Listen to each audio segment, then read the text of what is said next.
problems elsewhere. But this economic downturn was primarily is the reason why there is so much of problem loans piled up in the banking industry.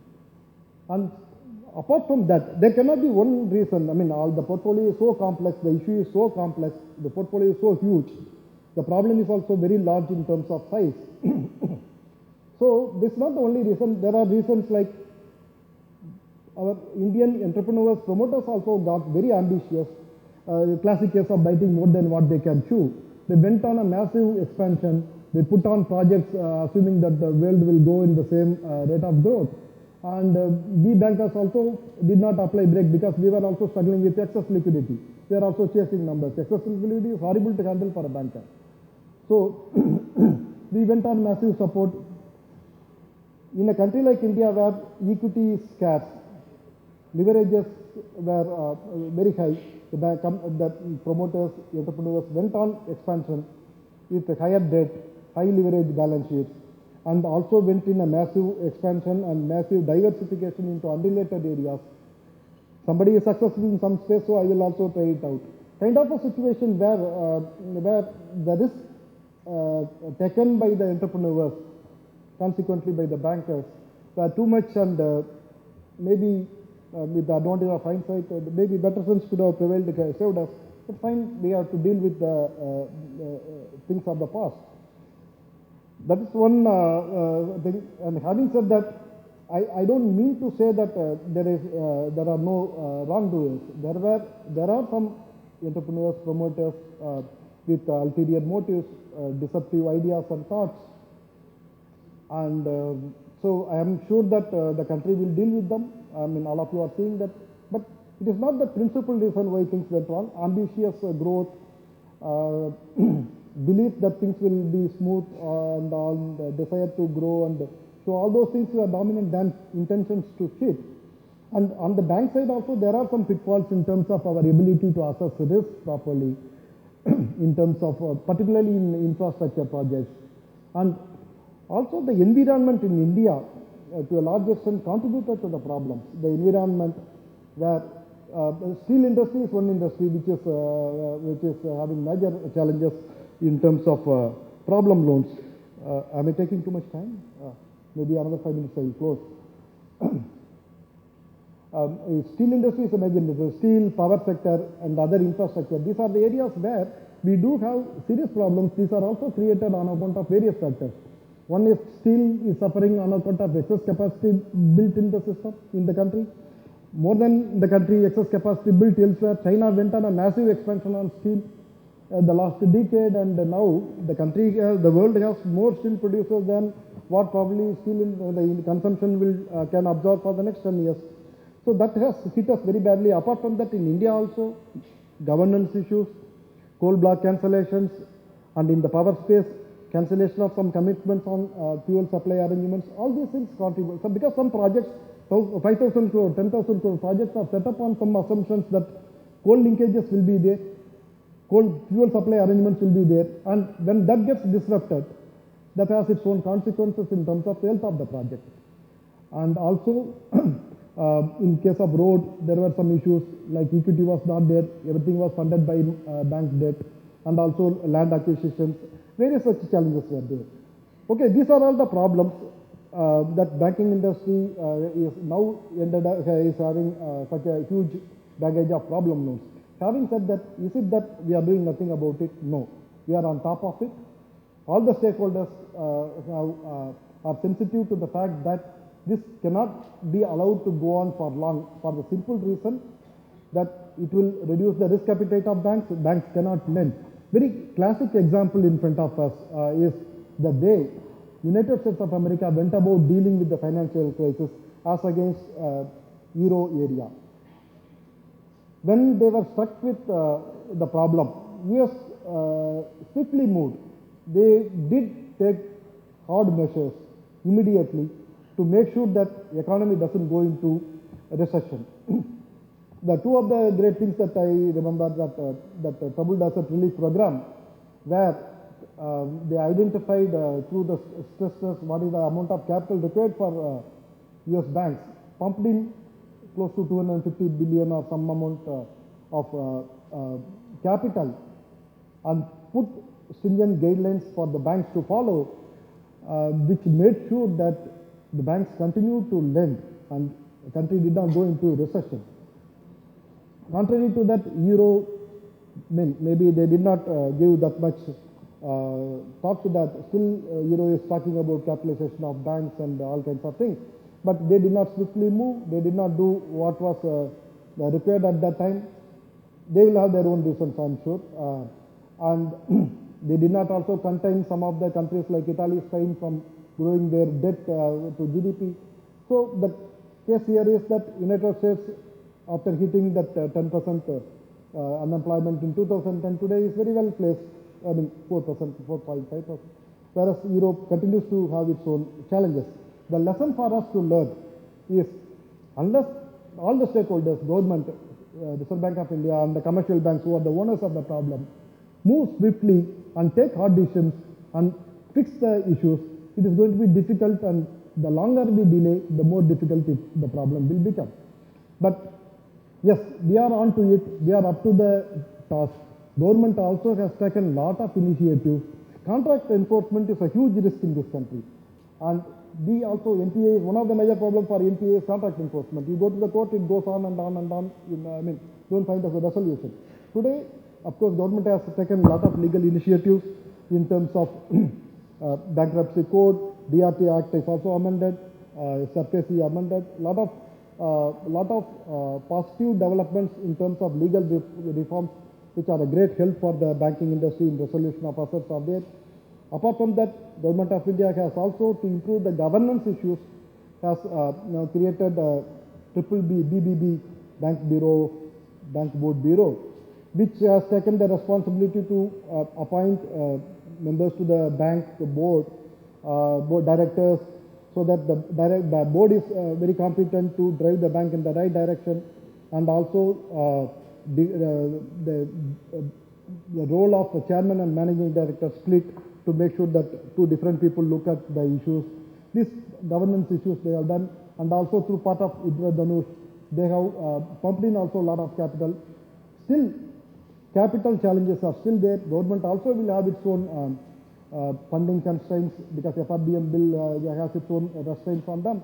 But the fact of the matter is that government has to either fund or has to start looking at various options of funding, so that banks can continue to lend. Some thoughts like maybe without diluting majority stake 51%, can they look at differential voting right and invite people, institutions, foreign institutional investors in it. These are all thoughts which are still going on. I am sure that government will come up with a plan which will give enough capital to banks, and banks can continue to do their job of fueling the economic growth by lending. But lending is not happening in the country today. That is not because the lenders are risk averse, not really. But the fact of the matter is that no big projects are there. The projects are not there. Credit is not going, because lending can happen only in big projects, and such projects are now not happening. Government also has to build the confidence in the investors, and investment has to be kick-started, so that lending also has to happen. And by the time, maybe another 6 months or so, when the investment cycle starts moving up, banks also will clear up the mess that we have created, and will be very much there. And I am sure that the banking industry is a very matured, very evolved industry. Though the problems are there, we are up to the problem, we are on top of it. There are a lot of other RBI support. I'm sure that you must have read in the papers. A lot of regulatory support that is flowing to the bankers to solve the problem, resolve the NPA issues. There's something called S4A, SDR, and many such things that helps us to resolve. We are up to that. Probably 6 months or 1 year down the line, we will be much cleaner. We will have a healthier balance sheet, and we'll be ready to support the country's growth going forward. Thank you very much. Thanks for patient hearing.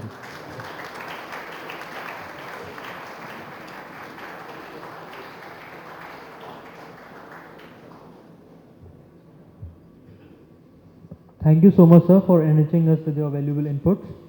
Now I request Ms. Mridu Chadda to share her point of view on the topic.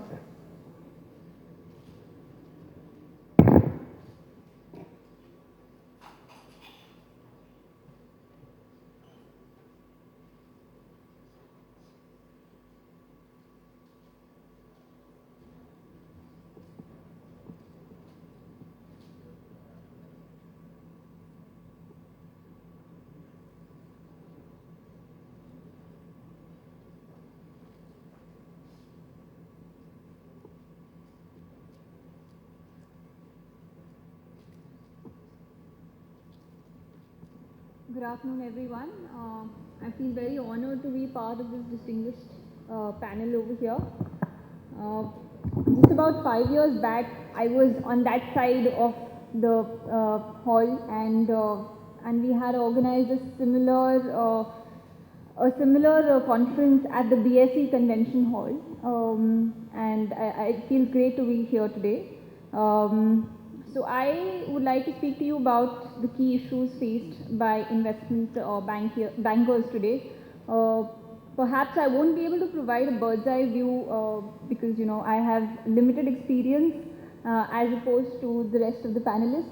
However, I hope that by the end of this presentation, you people would have a better idea of what exactly investment banking is as on today, and what are the challenges that you might face in your career as an investment banker.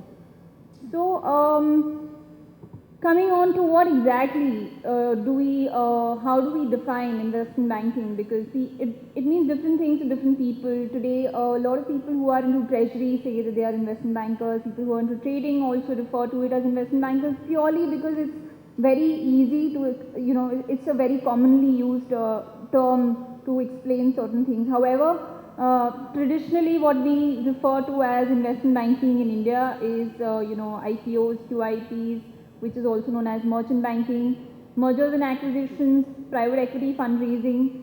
Also, it includes and increasingly includes debt syndication and corporate debt restructuring, NCD issues, bond issues, ECB financing, and restructuring, which is also coming up very heavily today because of, as explained by the panelists here, that a lot of Indian companies are facing debt restructuring issues.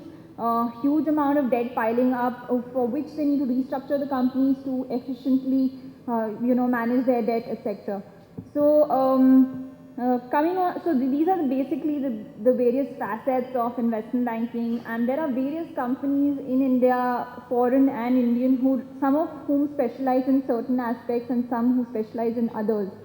So currently I work with Price Waterhouse, and we specifically look at mergers and acquisitions and private equity fundraising. So private equity fundraising is a new buzzword today. If you look at every new person who is from the technology field, you ask them what do you want to do, and they say, oh, we want to become an entrepreneur. It's so easy to become an entrepreneur today, and once you raise capital, you become a star overnight. So everyone wants to become an entrepreneur today, and it's very much reflected in the numbers as well. If you see, in terms of private equity fundraising, the amount of fund raised by companies has increased by 51% in 2015, CY 2015. In terms of the number of deals, again, it's an increase by 31%. What this basically means is that even very large amount of fundraisers are happening by, of course, e-commerce companies. Some of the companies are mentioned here. You can see a lot of them are technology companies, whether it's Flipkart, 197, ANI Technologies, etc. So even financial technology is coming up as a huge sector today, and as I rightly mentioned, it's posing a challenge to traditional banking. It's of great interest to all private equity and VC funds today. So if you look at the common sectors that are of interest today to private equity and VC funds, mainly consumer technology, banking and financial sector, and also real estate is coming up really well because of these REIT regulations that might come into place, and also in general commercial spaces are coming up very well in India, and people funds like Blackstone are investing into commercial space in India. So, and of course, healthcare and ITES have been the traditional sectors where private equity funds have been investing as well. So these are the basic sectors that are of interest to PE funds. If I want to explain to you why exactly are these entrepreneurs actually looking at PE fundraising, it's mainly because PE funds provide them with a brand name, unlike, and of course, a lot of it is loss funding. So you need funding to actually keep the company going on. And a lot of funds in India today have specific mandates which say that, this is the sector that we will look at, this is the kind of size that we will look at, and this is our clear-cut mandate. So a lot of entrepreneurs think, oh, we'll do something which is related to healthcare and technology, because healthcare is something that's interested investors generally, and technology is the new thing. So then they just end up doing a lot of things which are just copycat versions of what's already happening in the market. So I think now PE funds are catching on to this, and so now in H1 2016, if you look at the numbers, the amount of PE funding has really drastically fallen down, simply because PE funds are realizing the big unicorns like Flipkart, Snapdeal, Jabong, etc. are actually not providing them the kind of returns that they expected. There has been a downgrade on Flipkart's valuation as well. So these are the key factors which are sort of affecting the industry. So investment bankers, what they typically do is try to act as a liaison between these entrepreneurs and these funds. Now what's happening is that a lot of entrepreneurs think they're very smart.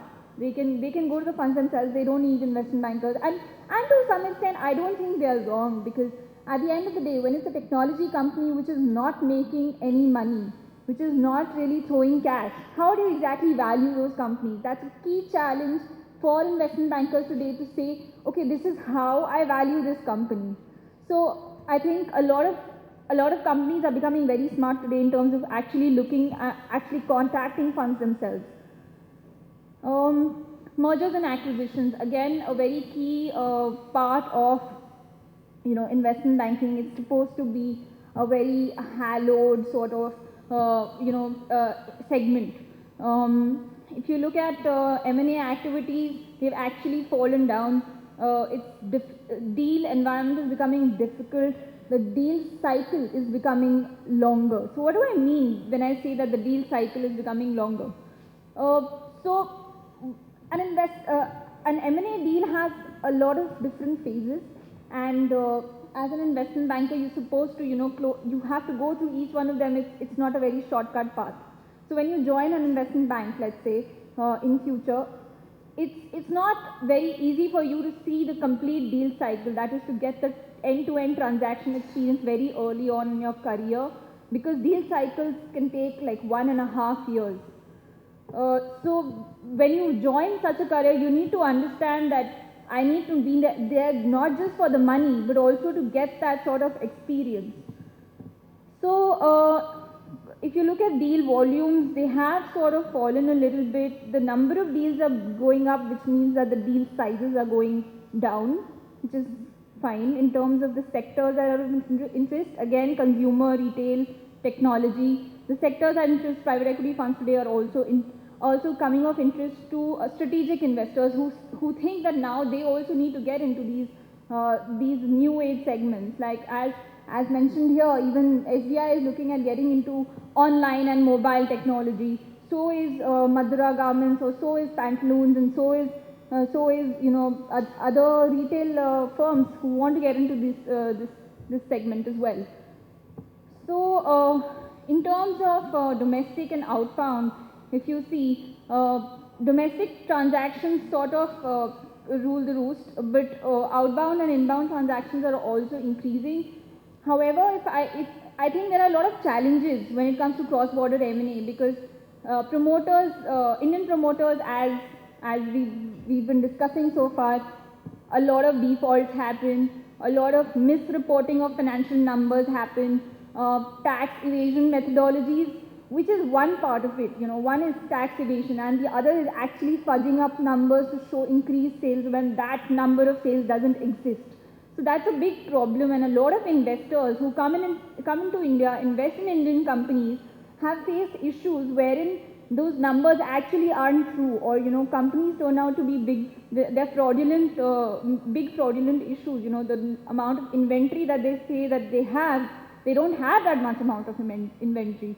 So I think there are a lot of structural issues within Indian companies, which is basically making global investors very wary of investing into India. So we may say that India is growing at 8%, 9%. Yes, they are getting returns of 10, 12% on their investments, which is way higher than their rate of cost of debt.